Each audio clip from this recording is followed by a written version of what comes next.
পরীক্ষা করলে দেখা যায় প্রত্যেকটা বক্সে লোহার মূর্তি রয়েছে। এরপর তাদেরকে মহারাজের সামনে আনা হয়। যিশু বলে, মহারাজ, আমি জানি আমি অন্যায় করেছি, আমার বাবা ধর্মে অনেক বিশ্বাসী, তাই তার জন্য জন্মদিন উপলক্ষে আমি 99টা স্ট্যাচু তাকে উপহার দিতে চেয়েছিলাম। মহারাজ বলে, একবার ভেবে দেখেছো এত ধাতু তুমি উপহার দিচ্ছ, সাধারণ মানুষ জানলে আমাকে কি ভাববে? সে তার ভাইকে বলে, আপনার জামাই, আপনি এটা বিচার করুন। নিমরাজা তখন যিশুকে লাথি মারে, এরপর বলে, তোমাকে নদীপথে সদগরের দায়িত্ব থেকে সরিয়ে দেওয়া হচ্ছে। মহারাজও তার এই সিদ্ধান্তে রাজি হয়। এরপরে নিমরাজা যিশুকে বলে, তুমি চিন্তা করো না, এবার তুমি আমাকে বাঁচিয়ে দিয়েছো, এর পুরস্কার আমি তোমাকে দেবো। কিছুদিন পরে আমি তোমাকে আবার ভালো একটা চাকরি দিয়ে দেবো। আপাতত তুমি ইউজানের সঙ্গে বেশি করে সময় কাটাও। এদিকে দেখা যায় মুদানের বাবা এখন অনেক অভাবের মধ্যে দিয়ে যাচ্ছে। মুদানের সৎ মায়ের এগুলো সহ্য হয় না। যেহেতু মুদান শহরে ভালো দিন যাপন করছে, তাই সে তার ছেলেকে নিয়ে মুদানের কাছে চলে আসে এবং তার বাবার পরিস্থিতির কথা জানায় আর তাদেরকে সাহায্য করতে বলে। কিন্তু মুদান বুঝতে পারে যে তার বাবা তার এই সৎ মাকে পাঠায়নি, তার সৎ মা নিজে এসেছে। এজন্য সে বলে দেয়, আমি আমার ব্যবসা নিজের কষ্টে দাঁড় করিয়েছি, আমি আপনাদের থেকে এক টাকাও নিইনি, তাহলে আমি কেন এখন আপনাদেরকে শুধু শুধু টাকা দিতে যাবো? হ্যাঁ, আপনারা যদি আমার সাহায্য চান, আমি আমার বাবাকে জিনিসপত্র পাঠাতে পারি যাতে আমার বাবা আবার ব্যবসা দাঁড় করাতে পারে, কিন্তু টাকা আমি আপনাদেরকে দেবো না।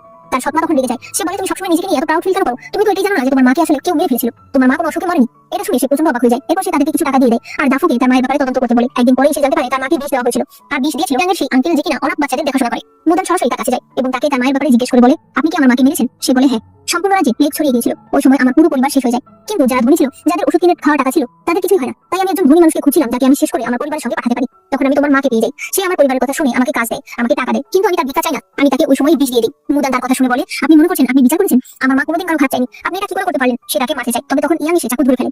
মুদান বলে, তার মানে তুমি আগে থেকেই জানতে, তাহলে আমাকে কেন বলনি? সে বলে, কারণ এখন তুমি ওনাকে মেরে ফেললে তোমার মা ফিরে আসবে না। তারপর মুদান সেই লোককে মারতে চাইলে ইয়াং তার সামনে চলে আসে, চাকু তার গায়ে লেগে যায়। ওই লোক আরো কিছু বলতে চায়, তবে ইয়াং তাকে চুপ থাকতে বলে। মুদান একেবারে হতাশ হয়ে সেখান থেকে চলে আসে। এরপর মুদান ভাবতে থাকে কিভাবে সে আর তার মা একসঙ্গে ওষুধ তৈরি করতো। এরপর তার মনে পড়ে ইয়াং বারবার তাকে সবকিছু বাদ দিতে বলছিল, আর সে তার আঙ্কেলকেও কিছু বলতে দিচ্ছিল না। এতে তার কিছু সন্দেহ হয়। সে এরপর ওই অনাথ আশ্রম থেকে একটা বাচ্চার সঙ্গে কথা বলে যে কিনা মুদান যে শহর থেকে এসেছে ওই শহর থেকেই এসেছে। ওই ছেলেটা মুদানকে দোষ দিচ্ছিল তাদের আঙ্কেলের উপর আক্রমণ করার জন্য। সে বলতে থাকে, আমার পুরো পরিবার শেষ হওয়ার পর উনি আমাকে বাঁচিয়েছে, উনি না থাকলে আমরা কেউ বাঁচতাম না, অথচ আপনি তাকে মারতে চেয়েছেন। মুদান বলে, কিন্তু ওই সময় প্লেগের ওষুধ তো বিনামূল্যে বিক্রি করা হতো। ছেলেটা বলে, আপনাকে এই কথা কে বলেছে? আমরা ওষুধের দোকানে ঘন্টার পর ঘন্টা দাঁড়িয়ে থাকতাম, বিনা পয়সা তো দূরে থাক, কেউ কম মূল্যেও আমাদেরকে ওষুধ দিত না, শুধুমাত্র ধনীরাই ওষুধ পেত। ওষুধের দোকানের সামনে এক এক করে মানুষ পড়ে থাকতো। মুদান বলে, ওই ওষুধের প্যাকেটে কোনো চিহ্ন ছিল? সে বলে, হ্যাঁ, লাল রঙের চিহ্ন ছিল।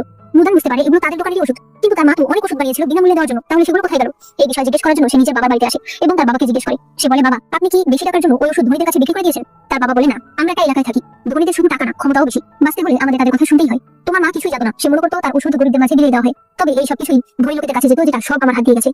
তবে তোমার মাকে এই বিষয়ে বলার আমার সাহস হয়নি, আবার তাদের বিরুদ্ধে যাওয়ার আমার সাহস হয়নি। ওই দিন হঠাৎ করে ওই লোক মুদানের মায়ের কাছে আসে এবং তাকে সবকিছু বলে। মুদানের মা বলে, এগুলো কি করে সম্ভব? আমি এই বাগান তৈরি করেছি শুধুমাত্র ফ্রিতে লোকেদেরকে ওষুধ দেওয়ার জন্য, তাহলে কিভাবে এরকমটা হতে পারে? তবে ততক্ষণে সে অলরেডি বিষ খেয়ে নিয়েছে। লোকটি বলে, আমি ভেবেছিলাম আপনি ইচ্ছে করে এগুলো করেছেন, তবে এখন বুঝতে পারছি আপনি কিছুই জানতেন না। আপনি চিন্তা করবেন না, আমি এখানেই বসে আছি, আপনি আমাকে ধরিয়ে দিতে পারেন। তবে মুদানের মা এক ব্যাগ ওষুধ এনে দিয়ে বলে, এটা আমার কাছে থাকা শেষ ওষুধ, আপনি নিয়ে যান, যদি এখনো কারো প্রয়োজন পড়ে আমি আপনাকে বন্দি করবো না, আপনি চলে যান। এরপর মুদানের মা তার বাগানে কেরোসিন ঢেলে সেখানে আগুন জ্বালিয়ে দেয়। মুদান তখন অনেক কান্না করে, কারণ সে ভেবেছিল ওই বছর যে আগুন লেগেছিল সেটা কোনো দুর্ঘটনা ছিল, তবে সেটা যে তার মা অনেক কষ্টে লাগিয়েছিল সেটা সে বুঝতে পারেনি। এরপর মুদান তার বাবার কাছ থেকে বিদায় নিয়ে চলে আসে। ইয়াং যখন জানতে পারে মুদান বাড়িতে ফিরে এসেছে, তখন সে তার কাছে আসে এবং বুঝতে পারে মুদান সবকিছু জানতে পেরেছে। ইয়াং বলে যে সে এই বিষয়ে অনেক আগেই জানতে পেরেছে, তবে মুদান যাতে কষ্ট না পায় তাই সে কিছুই বলেনি।